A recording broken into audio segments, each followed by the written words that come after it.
I simply don't believe it.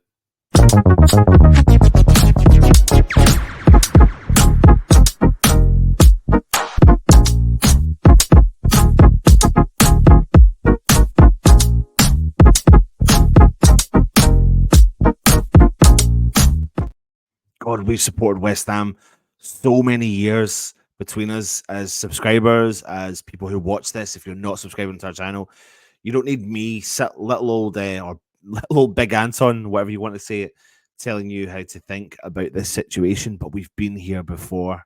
We have been here before, especially at this time of the season, when you feel like maybe you're not playing for anything and season ticket renewals are down. How do you get the fan base buzzing, excited? Well, you talk about change, you talk about potential signings, or you talk about potentially the biggest topical discussion at West Ham right now is the management and whether or not David Moyes will remain at West Ham next season. And if he isn't, which is inevitable, that looks like he's probably not going to be at West Ham next season, then who's going to come in on charge? And rumours kicked about yesterday saying that Ruben Amorim West Ham were very keen to have discussions with him, but obviously what we're led to believe is, even though he flew into London, we don't actually necessarily know if those talks took place. And West Ham are remaining coy regards to the situation. And to be honest with you, they'll remain coy until the moment he speaks out and says he's not moving to West Ham. But what else do you expect? What else do you expect? We were talking in the group chat that we've got, and it's always interesting because you're reminded then of a situation, you're reminded of the past, you're reminded of under our ownership what tactics they use, and it's very easy to forget sometimes the tactics that West Ham owners use. And we could rewind back to the 2015 era, and West Ham were looking to bring in a new manager, and we apparently were in discussions with Klopp, as Dan reminded me earlier on, and it's true. The message was put out there, and we inevitably were left with Slaven Bilic in the end. But we have a long history of linking ourselves to a really exciting prospect, and 9 times out of 10, those prospects don't actually turn out to be anything. Listen, if West Ham could pull Sporting Lisbon's manager Ruben Amorim to West Ham, then that would be a big coup. That would absolutely be huge for us. That would mean that maybe he believes in the project that West Ham are trying to do. He believes in Tim Steidten. He believes in what West Ham have to offer him. But again, trying to put I'm sounding negative Nancy here, but trying to put my practical head on this situation, I just simply don't believe anything that the board say, whatever message they put out to us, whatever they say in terms of, we're interested. Well, they can be interested. Of course, they could be interested. But on the flip side of it, you can hear from sources close to the club that if David Moyes qualifies West Ham for Europe, they haven't made their decision yet on whether or not the boss will go.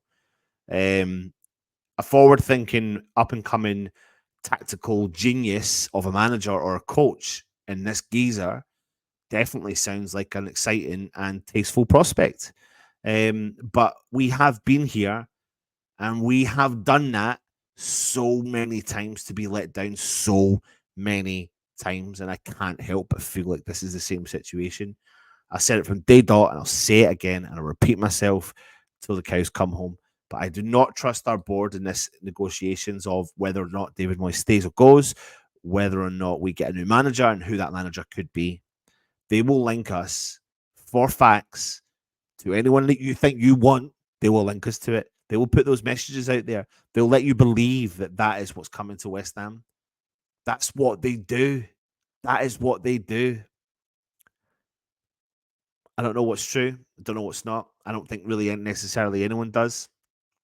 Because even if it does come from the horse's mouth, you don't actually know if it's genuine or sincere.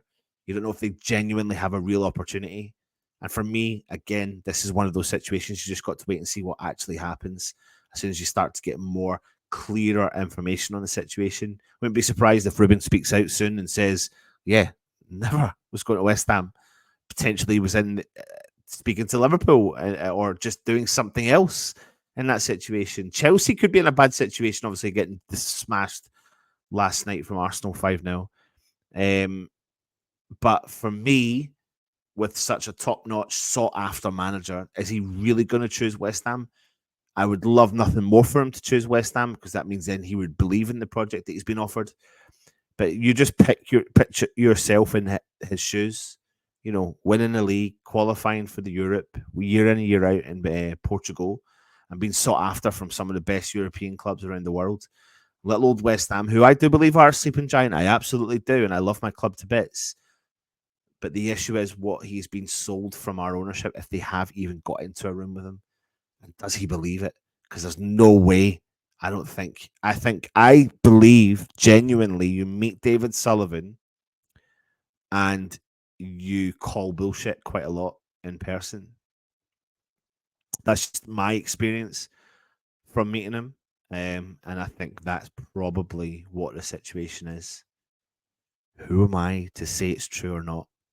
But who is anybody until the actual figure of a person is standing with the contract in his hand, signing it on the West Ham website? For me, I don't believe it. I get excited by it, but I don't believe it. What do you think? Put it in the comments. Let me know. Come on, your hands.